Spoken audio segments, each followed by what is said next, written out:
bizim can və qan borcumuz ancaq Azərbaycan şəhidlərinə və qazilərinə. Bu qələbənin bir sahibi var, bir ünvanı var. Azərbaycan xalqı, onun bağrından qopan Azərbaycanın milli ordusu başqa kimsənin ünvanında deyil bu qələbə. Bu qələbənin şəriki yoxdur.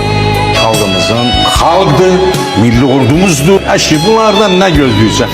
Bunlar gedib torpaq alacaqlar. O uşaqlar getdi, aldı, o bayraqları onlar qaldırdılar. Bəzən deyir, əşi, bu müəllimlərə, bunlar nə öyrədirlər, bu uşaq? O müəllimlərin tərbiyə verdiyi uşaqlar idilər, getdilər. O vətən üçün şəhid oldular və qazi oldular. Əlini, qolunu, gözünü itirdi. Amma vətən... Qalan oldunuz, unutmak olar mı sizi şehitler?